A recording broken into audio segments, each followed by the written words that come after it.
नमस्कार दोस्तों, महात्मा जी इलेक्ट्रॉनिक्स में आपका एक बार फिर से स्वागत है। तो दोस्तों, आज की वीडियो में सीखेंगे कि इस प्रकार के जो स्पीकर होते हैं, इस स्पीकर को मल्टीमीटर से कैसे चेक कर सकते हैं। और मल्टीमीटर अगर आपके पास नहीं है तो इस प्रकार के स्पीकर को आप बिना मल्टीमीटर से कैसे चेक कर सकते हैं। और इस प्रकार के जो कैपेसिटर होते हैं, इस कैपेसिटर को आप कैसे चेक कर सकते हैं और इस कैपेसिटर के अंदर में कितनी वोल्टेज स्टोर होती है। एक बार में जैसे बोर्ड पर लगाते हैं तो इसमें कितना वोल्टेज स्टोर होता है और इस कैपेसिटर के अंदर में क्या होता है, सभी कुछ जानेंगे इस वीडियो में। तो वीडियो को पूरा कंप्लीट देखें और वीडियो पसंद आए तो वीडियो को लाइक ज़रूर करें। तो चलिए सबसे पहले शुरू करते हैं, इस स्पीकर को मल्टीमीटर से कैसे चेक करें। तो देख सकते हैं स्पीकर में 2 पॉइंट बने हुए रहते हैं यहाँ पे। तो चलिए सबसे पहले मल्टीमीटर से चेक करते हैं इस स्पीकर को। तो मल्टीमीटर से चेक करने के लिए आपको सबसे पहले मल्टीमीटर को कंटिन्यूटी रेंज पर यहाँ पे सेट करना है। देख सकते हैं मल्टीमीटर को हमने कंटिन्यूटी रेंज पर सेट कर लिया है। अब मल्टीमीटर के दोनों प्रोब को स्पीकर के दोनों पॉइंट्स में टच करेंगे। किसी भी टर्मिनल पर इस तरीके से टच करेंगे तो यहाँ पर देख सकते हैं, यहाँ पे बीप की आवाज़ मल्टीमीटर में आ रही है। इसमें बीप की आवाज़ अगर आ रही है तो ये स्पीकर हमारा बिल्कुल सही होगा।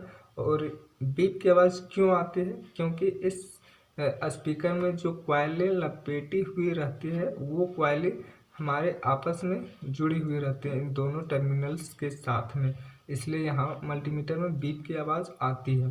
अगर ये टर्मिनल्स नहीं जुड़े हुए रहेंगे तो मल्टीमीटर में बीप की आवाज़ नहीं आएगी और स्पीकर हमारा ख़राब होगा। तो यहाँ पर देख सकते हैं मल्टीमीटर में बीप की आवाज़ आ रही है, इसका मतलब यह स्पीकर हमारा सही होगा। और अब चलिए, अगर मल्टीमीटर आपके पास नहीं है तो इस प्रकार के स्पीकर को कैसे चेक करेंगे। तो मल्टीमीटर अगर नहीं है तो इस प्रकार के एक बैटरी लेना है। देख सकते हैं हमारे पास 3.7 वोल्ट की एक बैटरी है जो मोबाइल की बैटरी है, या तो आप इसके जगह में 5 वोल्ट की बैटरी भी यूज कर सकते हैं। तो बैटरी के किसी भी दो टर्मिनल्स को दोनों पॉइंट्स में इस तरीके से टच करेंगे तो यहाँ पर देख सकते हैं स्पीकर से कुछ आवाज़ आ रही है। अगर इस तरीके से आवाज़ आती है तो ये स्पीकर हमारा बिल्कुल सही होगा। इस तरीके से चेक कर सकते हैं स्पीकर को बैटरी की मदद से और मल्टीमीटर की मदद से। दोनों तरीकों को हमने बता दिया है। तो आशा करते हैं ये आपको समझ में आ गया होगा कि स्पीकर को कैसे चेक कर सकते हैं। उसके बाद चलिए इस कैपेसिटर के बारे में थोड़ा जान लेते हैं। ये जो कैपेसिटर होता है ये पोलर कैपेसिटर होता है, इसमें पॉजिटिव और नेगेटिव नहीं होता है। ये जो वायर है इसमें कोई पॉजिटिव और कोई नेगेटिव नहीं है। आप इस कैपेसिटर को चाहे जैसे भी लगा सकते हैं। और नॉन पोलर कैपेसिटर में पॉजिटिव और नेगेटिव होता है, उसको आप किसी भी सर्किट में उल्टा नहीं लगा सकते हैं। पॉजिटिव और नेगेटिव को देख के ही आपको लगाना होगा। तो इस कैपेसिटर में पॉजिटिव और नेगेटिव नहीं होता। और ये जो कैपेसिटर होता है वो करंट को एक बार चार्ज होने के बाद देख सकते हैं इस तरीके से, एक बार चार्ज होने के बाद तुरंत डिस्चार्ज हो जाता है इस तरीके से। और इस कैपेसिटर को इस तरीके से चेक भी किया जाता है।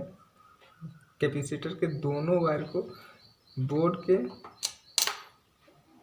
दोनों टर्मिनल्स पे लगाना है इस तरीके से।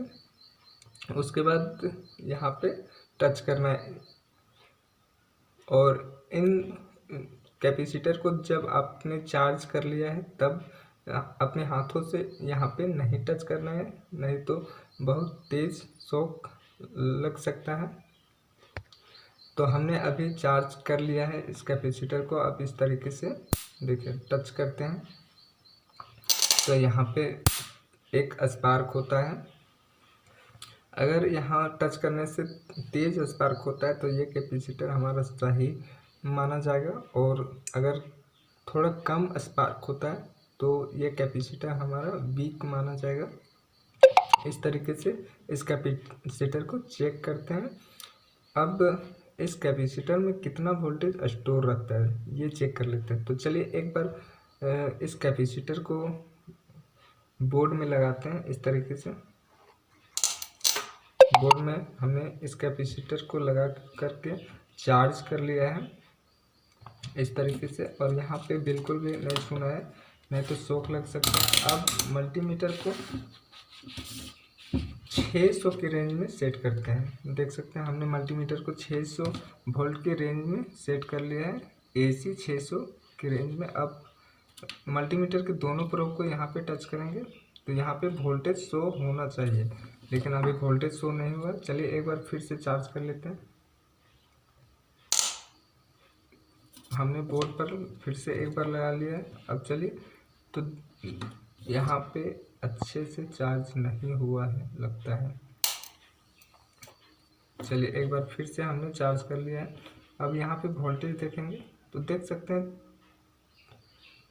300 के करीब यहाँ पे वोल्टेज गया था इस कैपेसिटर को चार्ज करने से। तो कैपेसिटर को चार्ज करते तो 300 वोल्ट तक ये चार्ज को एब्जॉर्ब करता है अपने अंदर, इस प्रकार के कैपेसिटर। अब इस प्रकार के कैपेसिटर के अंदर में क्या होता है ये जान लेते हैं। तो चलिए, एक कैपेसिटर हमारे पास दूसरा कैपेसिटर है।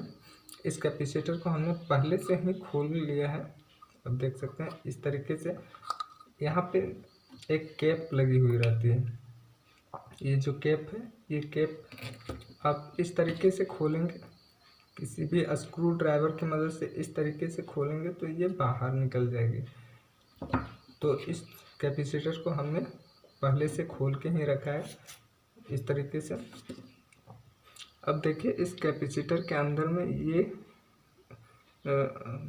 अंदर से यहाँ पे निकला है, और इस कैपेसिटर में दो टर्मिनल्स यहीं से जुड़े हुए रहते, देख सकते हैं। एक ऊपर की साइड में जुड़ा हुआ है और एक नीचे की साइड में, इस तरीके से।